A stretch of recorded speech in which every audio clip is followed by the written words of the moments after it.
Welcome to the College Football Survivor Show, where playoff survival is always on the line. Here are your co-hosts, Doug Lesmerises and Shehan Jeyarjah. Back on the College Football Survivor Show, could BYU beat Bama? Shehan, I'm throwing off the whole show. I just want to talk about that. Could BYU beat Alabama? We got to figure out, does Kentucky belong in? Who we kicking out? Can we throw out the whole gist of the show? We'll rank our playoff contenders later. Can we just start there? Could BYU beat Alabama? I feel like it is the crux of where college football is right now in a single question. Am I offending you by throwing off the run of the show by doing this first? No, not at all. I think it's a really interesting question because, you know, one of the questions that I think we're going to get into as the season goes along is, what Bama are we getting this year? Are we getting a Bama that is physical? Are we getting a Bama that has great offensive line play? Are we getting a Bama that's really going to get after the quarterback? Because I'll tell you what, we sure didn't see that stuff when they played the University of Texas on Saturday. And if that's not the case, I mean, what? Okay, I don't want to get crazy here.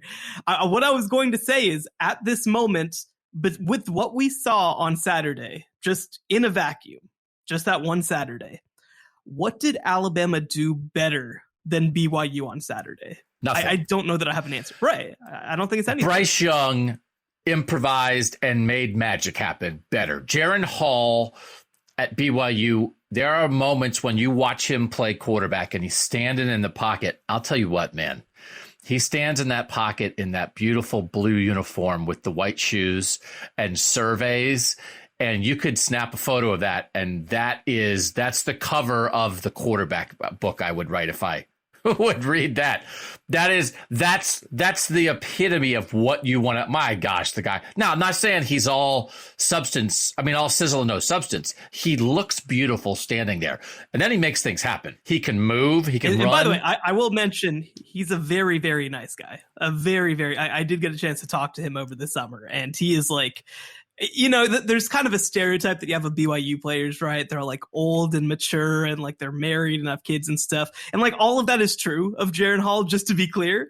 But like he really does epitomize it. He is just a really cool, interesting person. And he'll rip a throw when he needs to rip a throw. Like I thought at times when you know, this great BYU win over Baylor, they probably should have won in regulation, and everybody's watched it by now. You know, they had the problems with the field goals, but then he just ripped throws at times. But also, it felt like there was a lot more there. That I think when we have this BYU Bama conversation, looking at week 2, and listen, we're not going to apologize for going by what happened on the field. And I know a lot of people are like overreaction. Listen, we only get 15 data points at most in a college football season, and we're constantly evaluating. So every game really matters because we don't get that many. And it's hard. The teams change so much from year to year. Yes, you can take some things away from a previous season, but week 2 really mattered. I thought with BYU missing its 2 best receivers in Puka Nacua and Gunnar Romney, Chase Roberts became a star. He was the only guy Jaron Hall could rely on. I thought there were moments when it felt like Jaron Hall could have done more if they let him do more. He did run at times. They also had some third down situations where they handed off like on 3rd and 7. And I thought, why aren't you letting your guy do your thing? But it felt like they believed in their defense. They didn't believe in Baylor's ability to move the ball. And I thought that was a limited BYU. Watching how good and real that win over Baylor was, I watched it and thought there's more there. Watching Bama struggle on offense, they had in the middle of that Texas game, they had 6 straight possessions that ended in punts. Bama ran for 161 yards against Texas. They had 81 yards on one run and 80 yards on their 23 other runs combined. So other than Jace McClellan's gigantic touchdown, they averaged 3.5 yards per carry. Their receivers combined, their wide receivers had 13 catches for 109 yards. Jahmyr Gibbs, their running back, was their leading pass catcher in that game. When you watched Bama, that was full Bama. I don't know what else we're supposed to expect from Bama. They have these transfer skill guys. Bryce Young absolutely saves them again and again. He should have been sacked at the 44 on their final drive. Instead, he escapes and runs to the 17. It's 27 extra yards that sets up the game-winning field goal just because Bryce Young is amazing. So I thought BYU Bama on that Saturday, let's go. I think BYU absolutely could have hung with Bama. But going forward, I expect more from BYU when their receivers get healthy, and maybe they let Hall cook a little more. And I'm not sure why I would expect more from Alabama, because what were they holding? What were they holding back? And they barely beat a team in Texas that had to play its backup quarterback. It's not just about week 2, Shehan. It's about how we project forward and maybe some issues with Bama that aren't magically going to be solved. Right. And I think that, with BYU, the big thing you have to remember is, like you said, heading forward, they're going to have 3 Chase Roberts, right? Like, they're going to have multiple players who can attack down the field. Puka Nacua is their best receiver by a pretty good margin, and he wasn't able to play in that game. They use him in the run game, too. Another thing to mention as well is that, Baylor's got one of the best run defenses in the entire country, and they were not able to run the ball against Baylor's run defense. I don't think that's going to be the case against 98% of teams that they play. I think that they're going to be able to move that well. We saw this last year. Tyler Algier was held to 15 carries for 33 yards against Baylor and otherwise rushed for like 200 yards per game. So Alabama obviously has these amazing pass rushers and they have some big physical guys up in the middle, but I don't think that we can even count out the run game for BYU playing against Alabama. So, we saw how much Jaren Hall being a dual threat quarterback really helped them. It's just a lot of things, right? Like a lot of things you feel like BYU did well and could potentially even do better. And it was just a great performance. I think obviously context for both these games, right? Alabama playing on the road, BYU playing at home, and those crowds really helped BYU. And so, Baylor had one of their most uncharacteristically penalty-ridden games as well, just like Alabama did on the road. So, if Alabama went and played on the road against BYU last weekend, they definitely lose, right? Like, they definitely lose, I think, if they're playing in Provo last weekend. Now, this is not the final form of everybody. They have a chance to get better.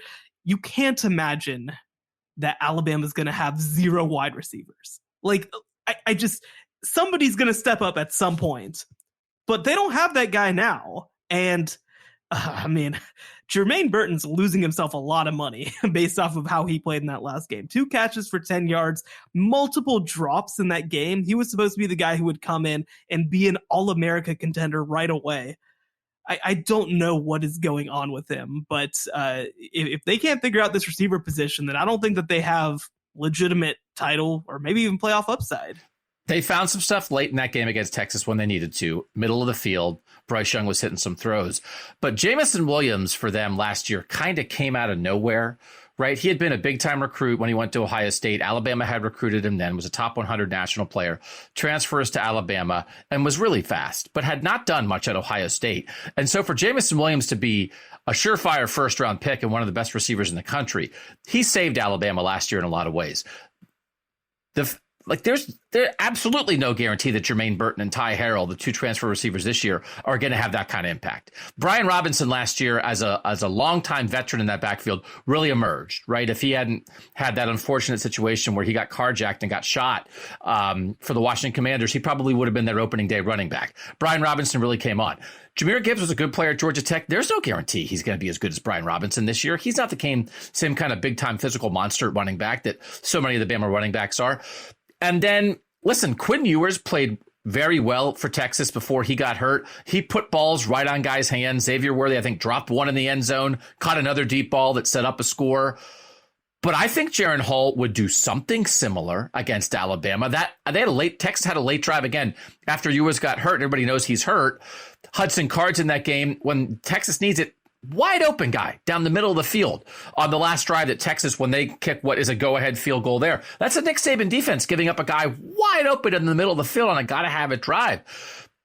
Give BYU all of its guys. I like BYU's chances. Now, the weird thing, and this is how this stuff works. BYU is going to Oregon this week. This is a huge game. We don't know as we record the status of Romney and Nakua. They haven't said they'll be back. They're listed as starters on the depth chart that BYU put out, but they were listed as the starters on the depth chart last week and they didn't play. BYU's an underdog going to Oregon on the betting line right now as we record.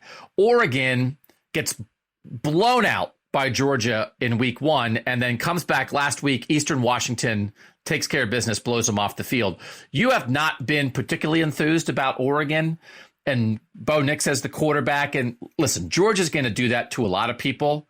So we are in a spot now where Oregon had to get healthy in week 2. BYU went to the wire, went to double OT, gave everything they got and had a great win.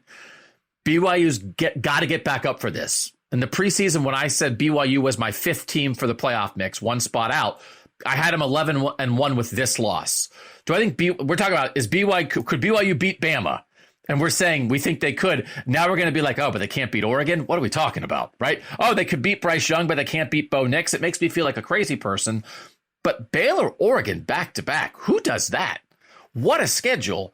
It is going to be a challenge for them to get right back up for this game. I don't feel sorry for them, but I'm also on alert for a week from now. People be like, oh, Doug and Shehan, they were talking about BYU. They couldn't even beat Oregon. It's a tough spot, and they're an underdog. They do have to go on the road here, but they're better than Oregon.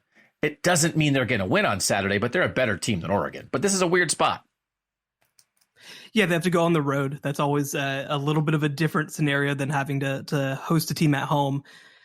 But the thing is, I think the thing that stands out to me about that 49-3 game is I think Georgia's going to suffocate teams quite a bit, right? Like, I think that they're going to go and hold a lot of teams to 3 or 10 or whatever points. It's really the 49 that's the biggest concern to me about Oregon. I don't know whether they're any good defensively, which is unbelievable. They obviously hired a defensive head coach, but they lost some key players to the draft, obviously most notably Kayvon Thibodeau. I don't think that they've clearly replaced them. They lost a couple guys in the secondary to the draft.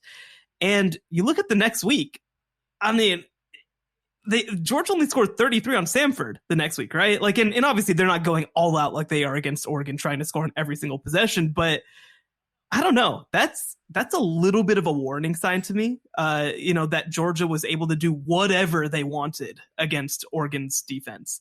And I think that, when we're just talking about units, I think that BYU's offense is pretty significantly a better unit than Georgia's offense right now. Now, maybe I'm wrong. Maybe it's also just like a gap in physicality, right? Where like Georgia's just so good up front that like it makes up for stuff. But I mean, Stetson Bennett threw for 368 yards against Oregon. And now you've got a legitimate first round quarterback in Jaren Hall who might have legitimate NFL wide receivers, maybe 2 or 3 of them playing in the game. I mean, it's a letdown spot, of course, but when BYU came into the season, they knew that they had 5 games to make their case. 5 games. Baylor, Oregon, Notre Dame, Arkansas, and Stanford. And then, you thought maybe Utah State would be a little bit of a better game than it's going to end up being, or maybe Boise State, or maybe East Carolina. But those were the 5 games that you had circled. And especially those 3, right? The Baylor, Oregon, Notre Dame. That was kind of thought of as the top group heading into the season. Oregon and Notre Dame look eminently more beatable than they did heading into the year. So there's no reason for me in my mind to think that BYU is not going to be ready for this game or not going to get up for this game. They understand the opportunity that they have, and they understand after last year and after 2 years ago when they went 11-1 as well, or 9-1. I can't remember how many games they played in the COVID year, but they have to be perfect. That's what it takes. They have to be perfect, and I think they recognize that. And I think heading into the 3rd year of being an elite national college football team, I think they're ready for this moment. Listen, they don't have Sauce Gardner. Okay. They don't have Kobe Bryant the way Cincinnati did on defense. Cincinnati's defense was a legit defense last season, stacked with NFL guys, but their skill guys are legit. Okay. Chase Roberts, that's a freshman. It's a 6'4" freshman who went 8 for 122, right? Is that what it was? 8 for 122 against Baylor, was absolutely the only guy that Jaren Hall could rely on. He's their 3rd best receiver. If Nick Saban could get Chase Roberts to transfer in the middle of the year, he'd be in Tuscaloosa tomorrow. When BYU gets those three guys back, that's where it's similar. Listen, Cincinnati last year, Alec Pierce, their number one receiver, real guy, got drafted to the NFL. Jerome Ford was the Alabama transfer, their running back, real guy, got drafted to the NFL. Desmond Ridder, clearly a real guy, got drafted to the NFL, might be the starter in Atlanta by the end of the year. I loved Desmond Ridder last year. I loved Desmond Ridder as a draft prospect. I might love Jaron Hall more. I think Jaron Hall might be better than Desmond Ridder. And definitely those three receivers and then veterans in the trenches and some guys, they absolutely had defenders who made some plays in space, making tackles one-on-one that needed to be made against Baylor. Now, listen, Baylor's skill guys, not there, right? The one guy, Squirrel's little. Squirrel tried to do a little bit, but again, that's not as much as we have questions about Alabama's skill guys. If BYU is trying to tackle Jahmyr Gibbs and Ja'Cory Brooks and Jace McClellan, it's a different situation. We understand that. But they handled the Baylor guys in space. They are the most veteran team in college football.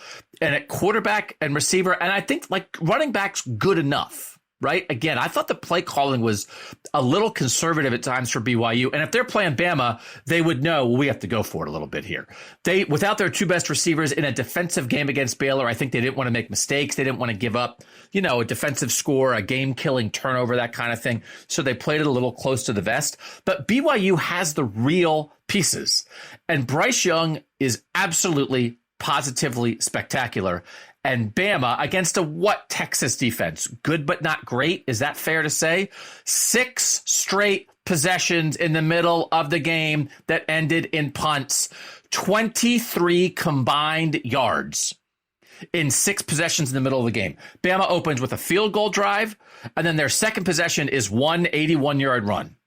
The next 6 possessions, 23 total yards, end in punts. That is unbelievable ineffectiveness, Shehan, against a fine Texas team. Fine. But there's 15 teams in the country that Bama could have played that would have given them even more defensive problems. And again, I think a chunk of those problems are going to stick with them. Yeah, I think it's definitely going to be a big question.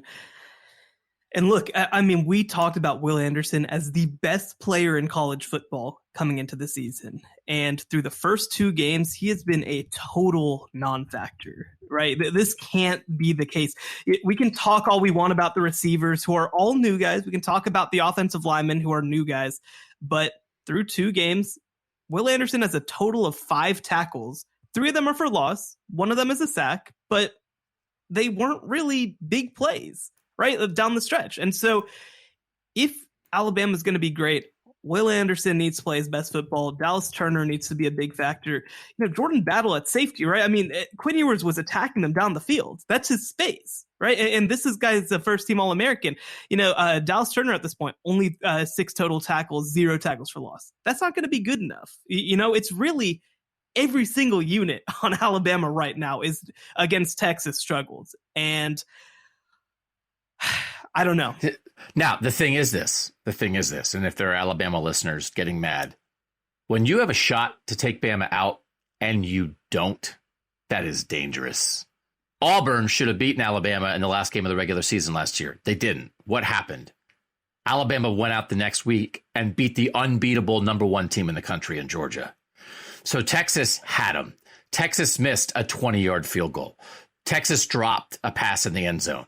Texas lost its starting quarterback in the first half and had to play a backup who was limping as he ran in the middle of the game. Texas had him and let him off the hook. Texas had Bryce Young for a sack at the 44-yard line with 30 seconds left of the game. He escapes and runs to the 17. So now Saban's got all of this. Saban's got all this film. Saban's got all the good stuff in the media. He calls it rat poison, but whatever these are rat snacks. These are delicious morsels of cheese that he can now who would it be? He's poisoning the player. No, I don't know. But he loves it because now guys like us are doubting Bama. People are questioning Bama. Before, Bama was like, oh, Bama's Bama. They have the best defensive player and the best offensive player in the country. And they still do, probably. They just have a lot of holes everywhere else. But, man, it is remarkable, Shehan. When you don't get them, they come back stronger than ever. So now who's going to get them? Well, I don't know who's going to jump up and get them. But when we talk about the best teams in the country, I don't think Bama is head and shoulders above anymore. I think Bama's in a group. And when we get to the second half of this podcast, as we always do, we're going to rank all the contenders. I have tiers, but I don't see a ton of difference between teams like BYU and Alabama right now, which in the end is why we started with this conversation. That's based on, and listen, BYU almost lost at home, right? Baylor had them. And Blake Shapen wasn't ready for the moment, and the running back in overtime could have cut outside, and he didn't, right? All these different things. The BYU kicker also killed him, and they lived to tell another story. Yeah. So, like, all that's true. This was not like a dominant, destroy Baylor kind of game, but they found a way to win without their two best receivers.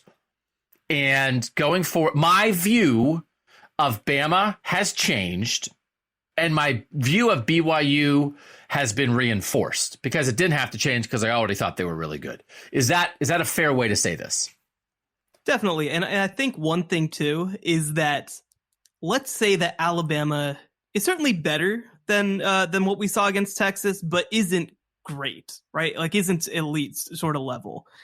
You know, I'm kind of running into this issue with the team that I'm sure we're going to talk about later, Texas A&M, because the thing is, if you are a very good team, then all of a sudden playing a bunch of teams that are in the 15 to 25 range isn't that big a deal. You know, Georgia doesn't have to worry about playing in the SEC East because they're way better than everybody. So there's not really like a team that should come up and get them. But it's different. If you are a pretty good team and you have to play multiple top 10 to 25 teams, you're probably going to get got.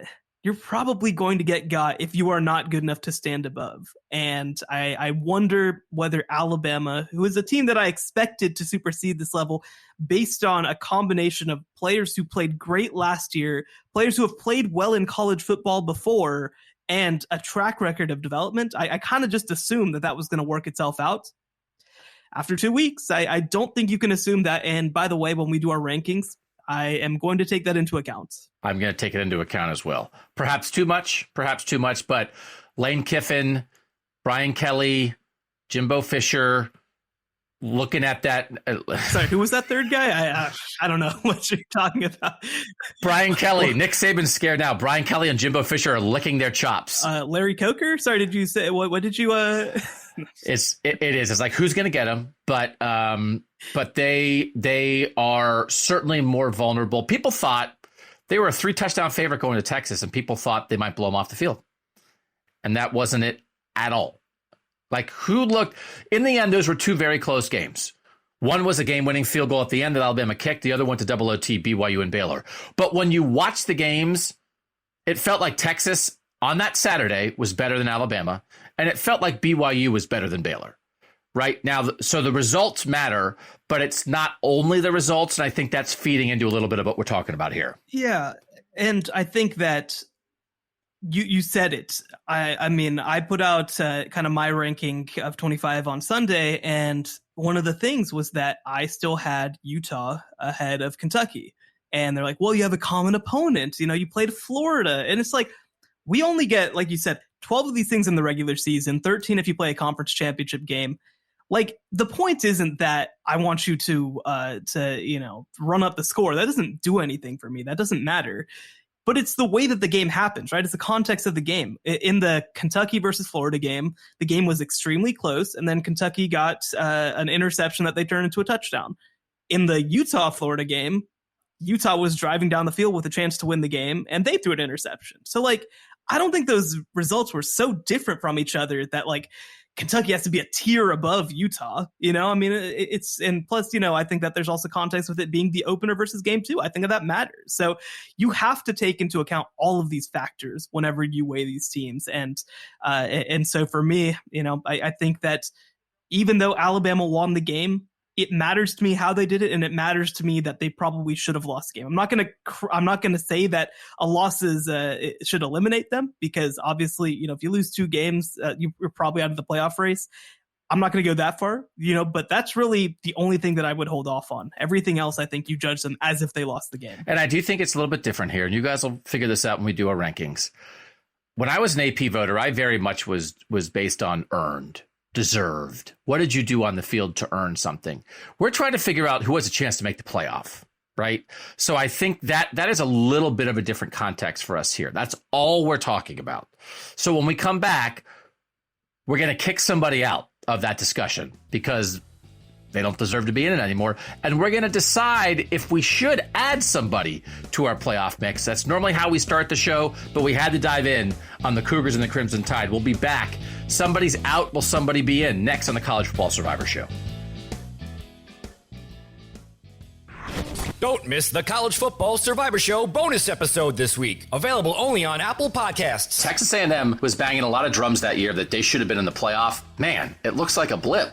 So 2020, they had a good record in a COVID year and didn't get in, and they could say, hey, we were wronged here. 2021, their starting quarterback gets hurt right away, and it's like, oh, well, we had to play our backup, and they beat Alabama, but they otherwise have a disappointing year. And now there's no excuses. And I know they have a good freshman class, but Shehan, how do they lose this game? If you are concerned because you scheduled Appalachian State, you're not a title contender, man. You're not a real serious football team.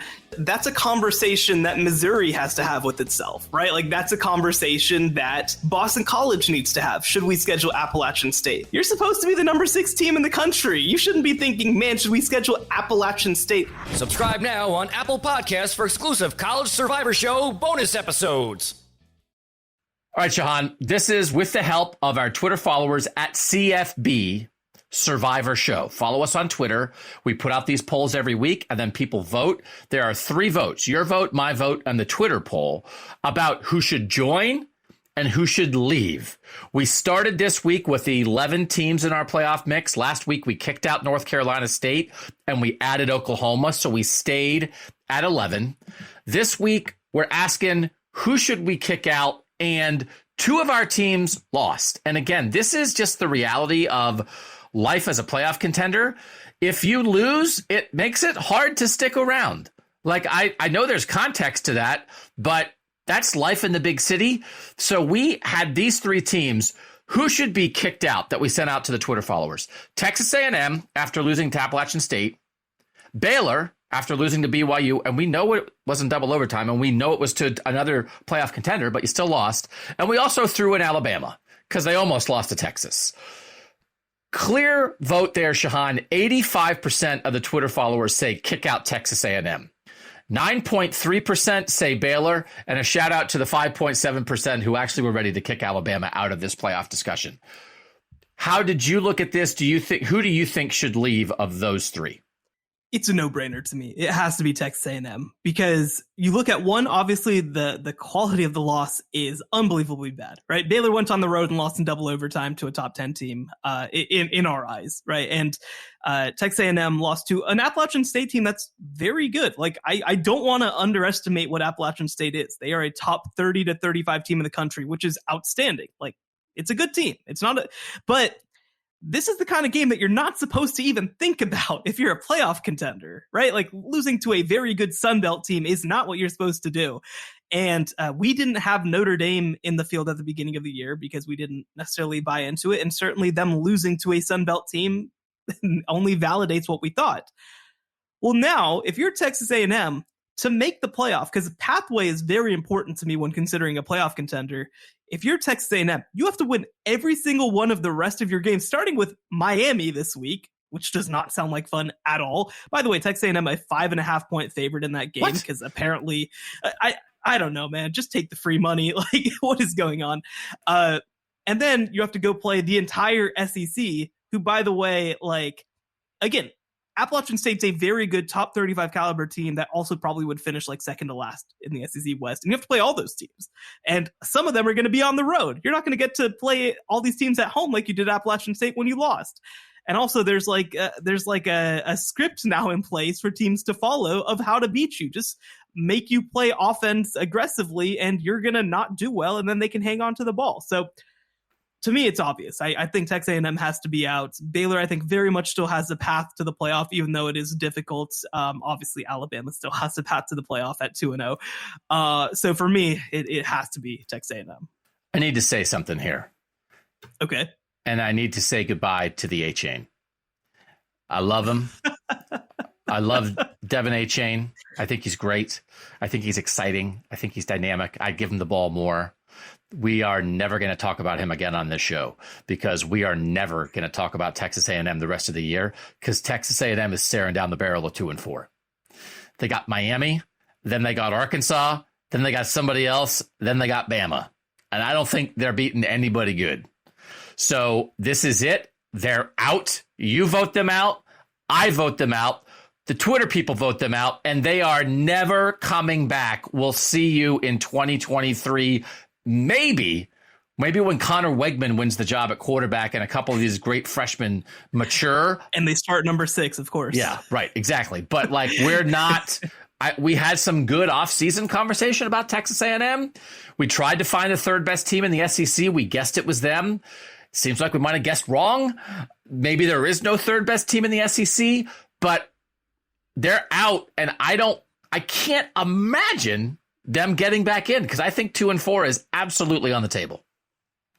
Yeah. By the way, the team that they play that you didn't mention, they go on the road to Mississippi State, who's a borderline top 25 team. So that also might be a loss. They might be staring down 1-5. And then they go to South Carolina, who they should beat. But like, what if they don't? What if they don't? They're not going to lose all those games, but they could pull a quote unquote upset against one of the ranked teams and still go 2-4, right? Like they still could go 2-4. So this is kind of unbelievable stuff. The other thing is that this was kind of my concern with A-Chain. I felt like he is just built so much to be a tremendous complementary back, right? Like to be an outstanding, like change of pace, or like if you've got a great rushing scheme, like, one cut and go upfield sort of guy. It's just a lot to ask of him based on his skill set and based on his build to basically have to like all purpose carry an offense. It's just a lot to ask. Like, I think there are places he could do it, right? Like, I think that, teams that like Michigan, for example, I think, they open up big creases and it's kind of the cut and go type system. I think that would make sense. But like the sort of like inside zone stuff that Texas A&M is doing with bad offensive linemen and bad quarterback play, like it was just always a lot. Because I think that if Isaiah Spiller was still here, who was a much more physically tough sort of big running back, I think that maybe he's doing a little better. But A-Chain's got 108 yards on 3.9 yards per carry through 2 games. So that's not quite going to do it. Okay. Goodbye, Texas A&M. We'll see you.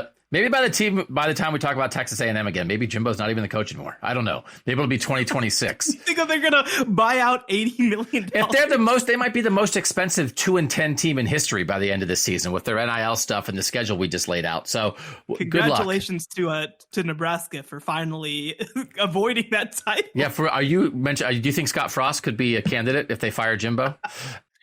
Well, they say that maybe he'll consider hiring a real offensive coordinator. Scott Frost, come on down to College Station. Maybe Tom Herman. Comes down to College Station. Jimbo goes there. Former Texas coach. All right, so let's talk about who we could add. These were the 3 teams that I gave the Twitter followers as options. And basically I did these 3 because I think they're the 3 highest ranked teams in the AP poll that aren't in our consideration. Again, it's a guide. We're doing a different thing than the AP poll. This is better. Frankly, I mean, our ranking is better. It just is. No offense to the AP poll, but ours is better. Kentucky off the win over Florida after Florida had beaten Utah. Michigan State, 2 easy wins to open the year, and Oklahoma State. Those were the 3 I gave. I will say that would be Kentucky as the 3rd SEC team in our group, Michigan State as the 3rd Big Ten team in our group, or Oklahoma State as the 3rd Big 12 team in our group. So the other option was none of these 3. We talked about this briefly on the Apple Podcast show. And you guys, if you like this one, for $2.99 a month, you can get 4 bonus episodes. If you're an Apple Podcast subscriber, you just pay on there with your thumb. $2.99. It's like 75 cents an episode. You get an extra one each week. So Shehan and I did our biggest surprises and our biggest disappointments of the college football season so far. And on there, we talked a little bit about Kansas State. The three options that I gave Shehan, of all the teams that weren't in our mix, did I pick the three right teams? Did I leave somebody out? Should I have put Kansas State in there? Is there somebody else I should have put in there that I overlooked? So I think we could have strongly considered Miami. Maybe we're a week away, right? Like they're about to play Texas A&M, and again, we don't think that Texas A&M is great. But if Miami goes on the road and beats Texas A&M, I think that they probably are in next week. I think that Kansas State is tough, right? Because to me, I think that they're a real strong Big 12 contender, but I just don't know that they have the depth to go 12-1. That's just a lot to ask. But they're a really high quality team, so maybe just at some point they do have to enter that conversation. But, I don't have a huge issue with who is listed. Again, I will reiterate, it's important to remember through this process, it's about competing for the playoff, right? It's not just necessarily the best team. It's not necessarily anything like that. It's taking into consideration path. It's taking into consideration schedule, all this sort of stuff. So I think that with that in mind, I think that those are probably the three right teams to consider. And it really is about upside, right? This is not can you have a really good 9-3 season show? That's not what we're doing here. There's a lot of teams that can have a great 10-2 season. Awesome for them, but never really are in the playoff mix, right? Because it's like, well, they never were going to beat the two better teams in their conference. So the interesting thing about Miami is we only have one ACC team in right now in Clemson, and that's a fairly vulnerable team, and we kicked out NC State. So Miami would only be the second ACC team. They were fine against Southern Miss last week. They didn't cover. They were okay. They weren't dominant. And they were bad in the first half. I think it was 7-3 at the half. And by the way, they were booing their offense in the first half. Josh Gaddis, Broyles Award winner, new offensive coordinator offense. Yeah, people got my mentions and were like, why don't you have Miami higher in your rankings? And I'm like, I heard the boos, dude. Like, I heard them. You can't hide from me. I actually watch these games, So I did hold off based on those two things. Not great against Southern Miss, and Texas A&M is coming. And again, like this was supposed to be the game of the week. Game day bailed on this game after Texas A&M lost. So Miami, Texas A&M is like, what does beating Texas A&M mean anymore? I don't know. They're famous, but it is a chance for Tyler Van Dyke and as the quarterback and Mario Cristobal as the new head coach there to make a statement, right? More than they have so far. And so I think we will have potentially a very deep Miami discussion a week from now if Miami beats Texas A&M. For now, these three choices: Kentucky, Michigan State, Oklahoma State. Kentucky got the highest percent of the teams. They got 23.3% from the Twitter people. Oklahoma State, 12.2. Michigan State, 7.3. None of those three, that as an option, got 57% of the vote, Shehan. And I will tell you, that is where I am. I would put none of these three in, but I could be swayed. Where are you? Yeah, I think that for me, I wish that Oklahoma State had been more dominant against Arizona State, because I don't think Arizona State's any good. It was an opportunity in my mind for them to kind of fight back and have a chance, but this game was 20-17 in the fourth quarter, right? Like, and the game was never really in doubt, but that's not the kind of performance that you should have if you're a playoff contender. And when I look at those other two teams, I just don't see the path. Right, Kentucky's going to have to beat Georgia to probably get into the field. And I just don't know if they can do that. I think that Kentucky, out of this group, is probably, well, if we want to talk deserving, they're clearly the most deserving after going on the road and beating Florida. But it's just a lot to ask for them to get into that playoff conversation. Like you said, this feels like a classic, like really nice 10-2 team, like a really special, really fun, great season 10-2 team. And maybe they have a chance to be better than that if that passing offense continues to grow, right? There was a lot of excitement about Will Levis, but so far, I mean, Levis was 13 of 24 for 202 yards against Florida, and that's not that exciting to me. They haven't moved the ball that well, 272 total yards. Like, they have to be like actually good in my mind to get into this group if they're going to compete with Georgia. And right now they're very like, we manage games well and we play great defense. And that doesn't feel like it. Michigan State, again, I just think that the path is too difficult. Maybe if they beat Washington this week. You like Washington. You're interested in Washington. I do like Washington. I'm intrigued, right? And I think that, we're not considering Washington right now, but I do think that when you look at what they've done through the first 2 weeks, not great teams, right? Kent State, they scored 45 points. That's what I wanted to see. I wanted to see the offense be great because I feel like the defense, they have a lot of talent there. And, but Michael Penix has been awesome through the first couple of weeks. He's looked like early Indiana Michael Penix again, now that he's reunited with Kalen DeBoer. If they look really good against Michigan State, I'm intrigued, right? I think that this might be a really big, really good game. But Michigan State, I think, has to beat one of the good teams before I can really feel like they deserve to be in the mix. Because it's one of these things, it's like, do we want to be talking about Kentucky and Michigan State and Oklahoma State right now and ranking them against Georgia and Ohio State and USC? Like it would feel silly to me. So I think we're in agreement with the Twitter followers. Nobody's getting in this week. We're going to go from 11 contenders down to 10 for this week and then beat somebody. Michigan State plays Ohio State in week 6, but this Michigan State-Washington game, I think it's a really good point by you. It is one of the better games this week, and we will keep an eye on that. And if somebody looks real, we'll consider it. Miami, I think, will be on the docket to get in next week if they beat Texas A&M. So we're just going to hold off because when I think about my rankings, it's a pretty exclusive group of like who could possibly make the playoff, right? It doesn't feel like we'll go as high as 12.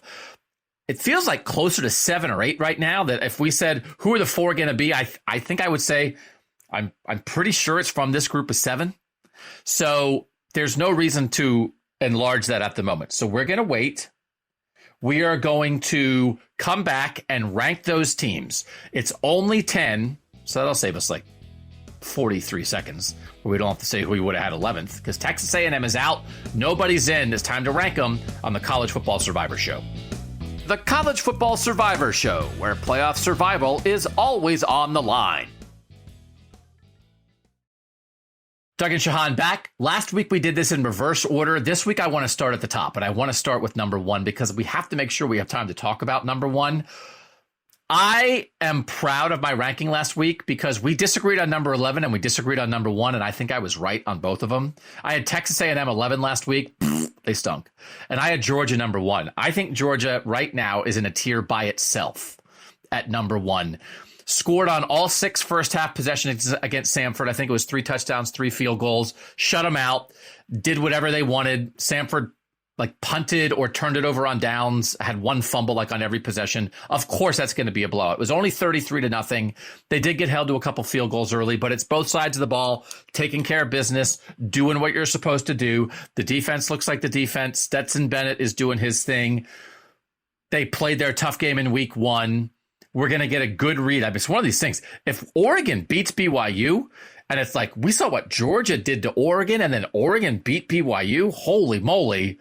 Oregon, in the end, I think is going to be a better team than that 49-3 looked like, which will go to how good Georgia is. But Georgia is 1, and I have a gap after that. Who's your number 1? Yeah, it has to be Georgia. There's no question about it. It has to be Georgia. Again, like you said, I want to figure out exactly how good Oregon is. I don't think that they're amazing, but they're a top 25-ish team. And obviously Georgia did what they did to them. I mean, what Georgia did to Oregon is probably the most impressive thing that any Power 5 team has done to any other Power 5 team this season, regardless, right? It's more impressive than what somebody did to West Virginia or what somebody did to Washington.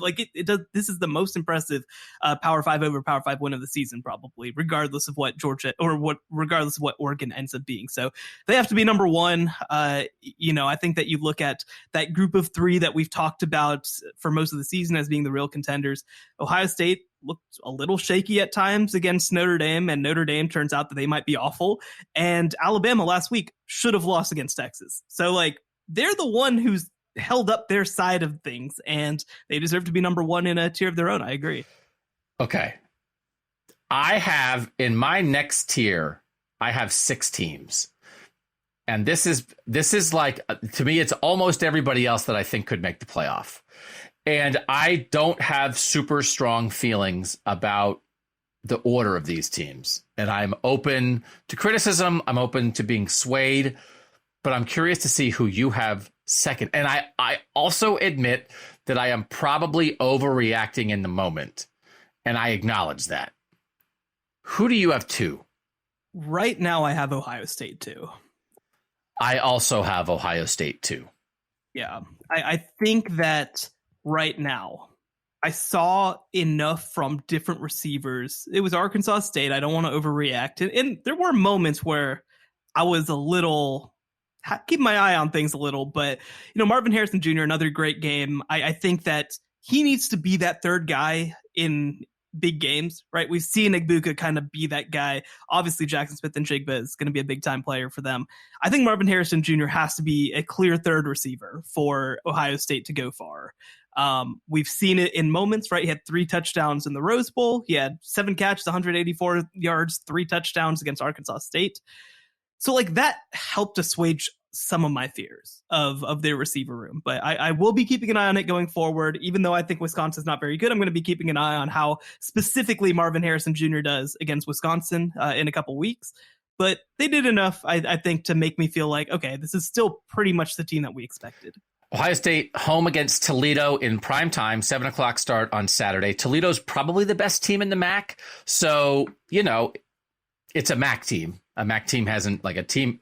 Don't make me get into my MAC rankings. So where do you have Toledo in your 1 through 131 out of curiosity? They're probably like in the 60s, right? Where do you have them? Let me check on that. I love the 1 through 131. This is what Shehan does every week. He ranks every team in the country, the 131 teams in major college football. He ranks them 1 through 131.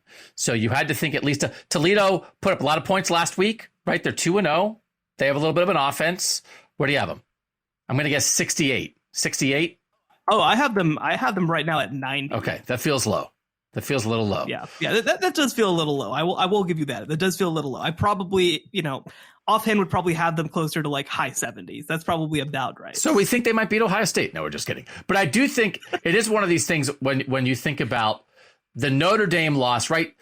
Notre Dame in week 1, Wisconsin in week 4, both those teams have now lost. There's Ohio State fans already thinking about playoff path. And if does Ohio State have to go 13-0 to make the playoff now because their schedule's not going to be as respected. But I'm still curious about the defense, the Jim Knowles defense.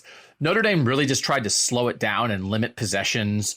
And they were as good as Michael Mayer is. Ohio State did a great job on Michael Mayer, one of the best tight ends in the country in week 1. Not a ton of other weapons. Arkansas State moved the ball at times. They had a 5'5" receiver, Champ Fleming, who was an Oregon State transfer, who gave him a little bit of trouble, right? James Blackman, the former Florida State quarterback, the Arkansas State quarterback. Arkansas State moved the ball a little bit. Now they got held to field goals every time, but that 4 scoring drives for Arkansas State, it's like the defense is better. I don't know that we know for sure how good the Ohio State defense is.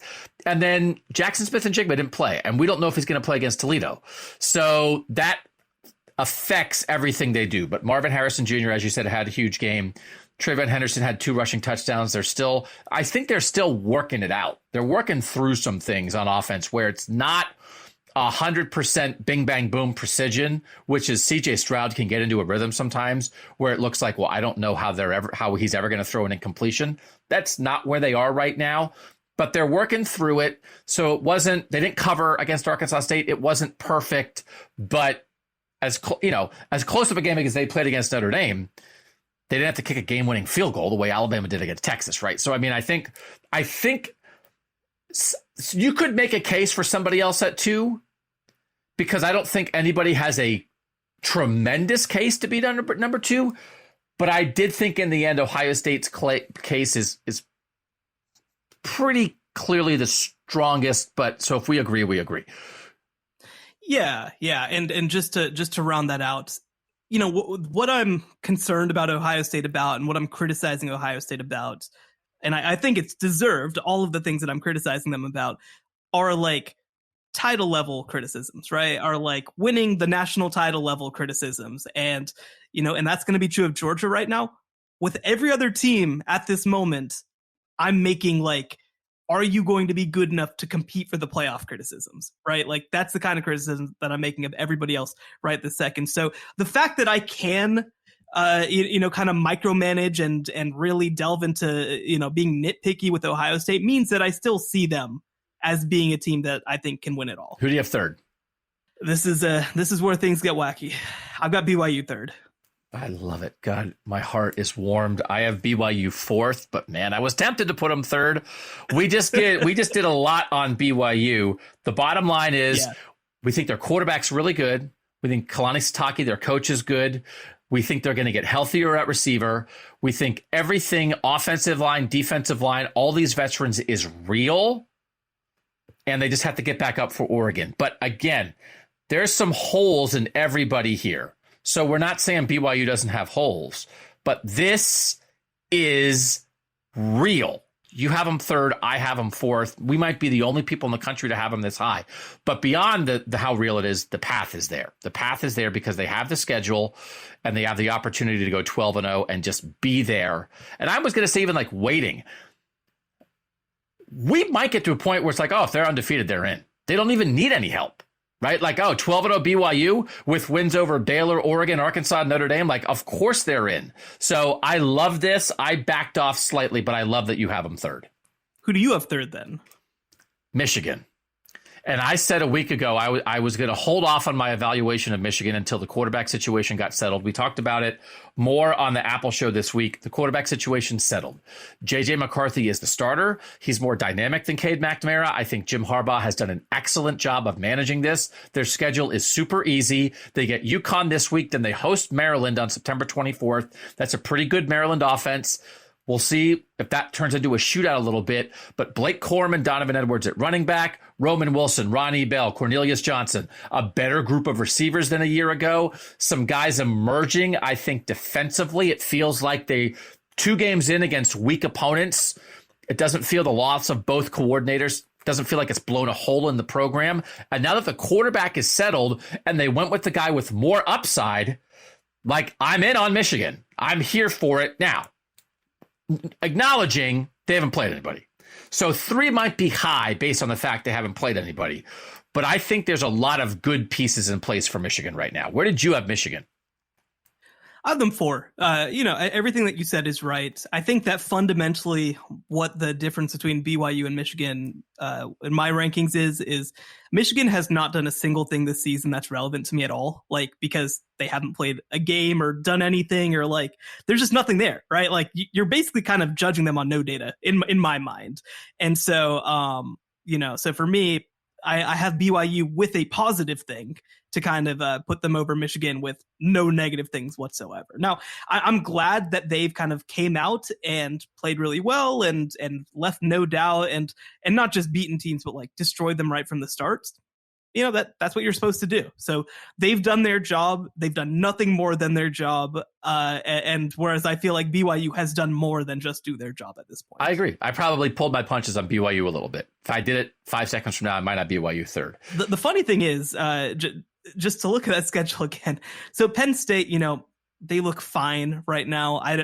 We're kind of going to have to wait and see whether they're any good.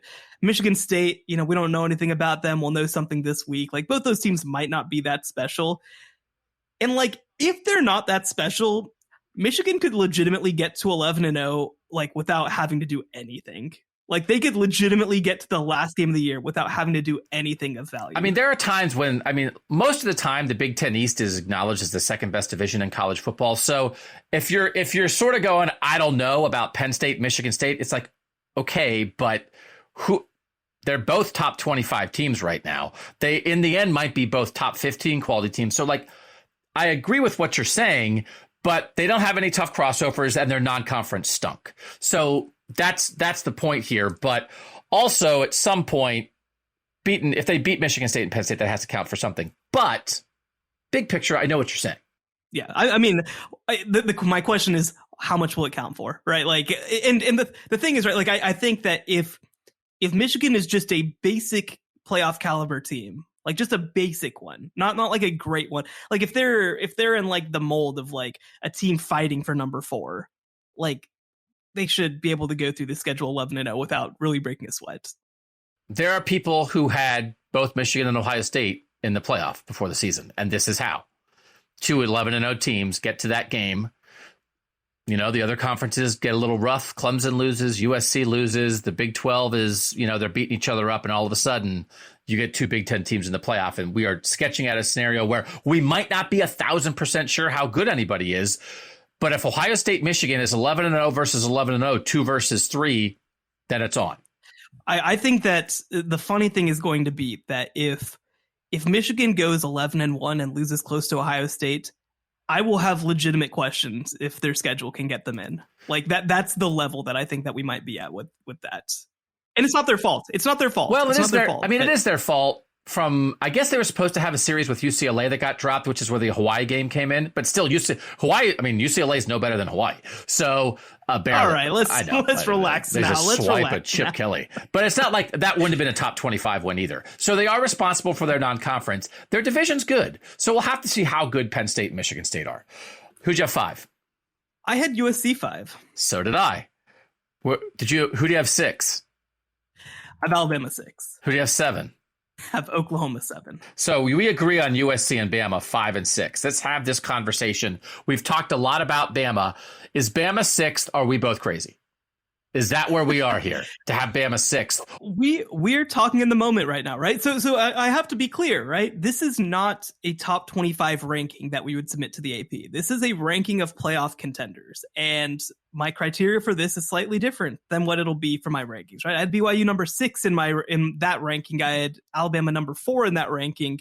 But this is, I think, more of a let's see what you've done. Let's see what you've accomplished so far. I think that that's the most relevant thing that I'm looking at right now.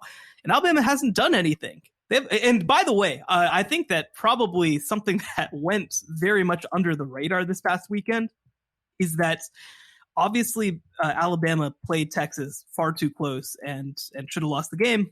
Their other win against Utah State really took a hit. Do you know what happened to Utah State last week? Did they? I'm guessing they lost. They lost 35-7 against Weber State. Is that where Damian Lillard went? That is where Damian was. He on the sideline for that game? That might have been the Lillard effect. I don't think so. Yeah. So when you lose, when your signature win loses 35-7 to an FCS opponent, that doesn't feel great.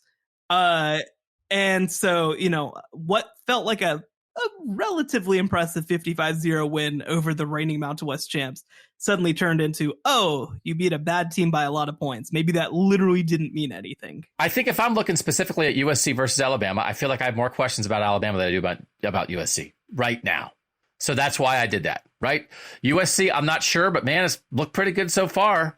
And they got some skill dudes, and they filled in enough, and their defense is good enough under Alex Grinch right now, and Caleb Williams looks legit, and let's go.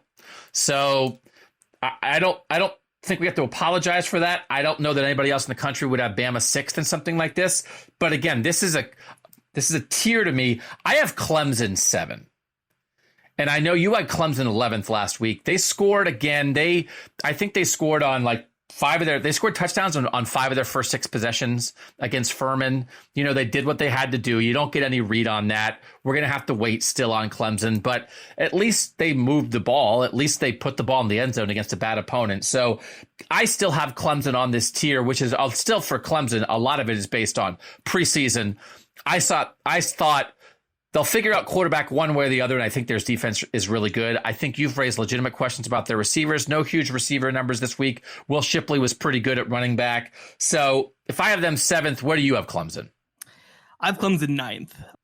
So I think that's mostly a reflection of what we thought in the preseason, right? Yeah. And I think that for me, I get it. They scored early and they kind of moved the ball when they needed to, but 35-12 against Furman, No, I know, but it was 31-0 or whatever. It was, and then they called off the dog. So I get it. It was 28-9 at halftime, which is okay, right? Cade Klubnik did nothing in this game, which I don't feel amazing about, right? 1 for 4, -2 yards. I wish that we had seen him, I don't know. And I just, them moving the ball doesn't necessarily mean a whole lot to me against Furman, and their defense kind of got the ball moved against them a little bit, right? I don't know. It just felt like there was a lot of in that game. You know, there was a lot of I wanted to see them take their frustration from the Georgia Tech game and take it out on their FCS team that they should beat by a lot. And they still have another opportunity to do this because they have Louisiana Tech this week, who's awful. But I just wanted it to feel easier, you know? Well, you have Oklahoma 7th, and it wasn't easy for Oklahoma this week. So that like I that raised some questions for me about Oklahoma after in week 1 we put Oklahoma into our discussion if they weren't in the preseason because we thought in week 1, okay, here they are, they're good, and then they struggled enough that I was like, I don't know about that. So I had Oklahoma 8th at the top of my 3rd tier. You have Oklahoma 7th, but is not. I mean, if we had an feeling for Clemson, didn't you have an feeling from Oklahoma? Yeah, no, I most definitely did. I most definitely did have an feeling about Oklahoma. Only 7 rushing yards at the half against Kent State on 13 carries.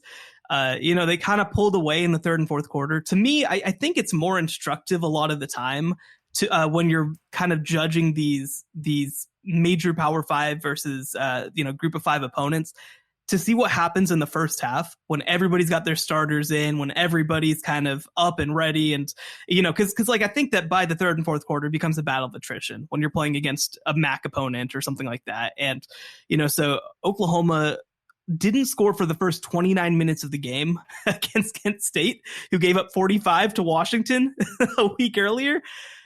I'm concerned. No, I think for me, probably the biggest issue is I probably felt too obligated to punish Utah and Baylor for losing really close games. I think that I probably would have I think honestly, in hindsight, I probably should have Utah and Baylor ahead of both these teams, and probably Oklahoma 10 and Clemson 9. So I do think maybe my tier had team too many in it. To me, I think we agree Georgia's the top tier. Then the second tier, Ohio State, Michigan, BYU, USC, Alabama. Those 5 teams. And then I think maybe the bottom tier is Clemson, Oklahoma, Utah, Baylor. So I had Clemson 7, Oklahoma 8, Utah 9, Baylor 10. You have Oklahoma 7. Who do you have 8? I have Utah 8. Utah 8, Clemson 9, Baylor 10. So it's one of the things. Listen, man, you got to win. And like the Utah, listen, I agree with you, right? Utah on the road in the swamp in week 1, it's tough, whatever. And then Florida can't beat Kentucky. It's not like Florida is like, oh, watch out for Florida. They're fine. They'll be good some weeks, not as good the other. Kentucky's very good. Let's be clear. It affects minorly the view of Utah. It's not like, oh man, watch out for Florida. It's like Florida's who we thought they were, which is good, but not a finished product. Anthony Richardson was in the Heisman race for a week and then wasn't that good against Kentucky. I get it. But that's why, you know, I'm not in a hurry to have Utah ahead of anybody that's still undefeated because their loss is like, okay. And then Baylor had holes, right? I mean, Baylor, that game was a little bit there for the taking. It's one of those things. If you give BYU credit for the win, you can't ding Baylor all that hard for the loss. But there were some things with the quarterback play and the skill guys from Baylor that it's like, that might hold them back in some other games going forward, which is why we both have Baylor 10th. Yeah, agreed. I think that, you know, Baylor did enough to deserve to still be in the discussion, but they have to kind of prove that they can actually be a member of the discussion heading forward. You know, that's going to be a big thing for them. What Utah beating Southern Utah 73-7 didn't do anything for you? Cam Rising, 254 yards against an FCS opponent. Isn't that exciting? No, what's that? Oh my God, no, that was good. That was good. It is, but it is one of these again. As much as that's our 3rd tier, the idea of adding Kentucky or Michigan State to that tier right now is like, what? No, like not even close. So like, that's where we are, that these are our 10 teams. I feel good about all these 10 teams. I think paths remain for all 10 of them. Teams are going to lose. We get it.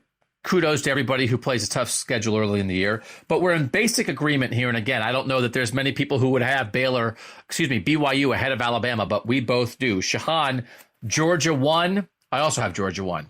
We both have Ohio State 2. Shehan has BYU 3. I have BYU 4.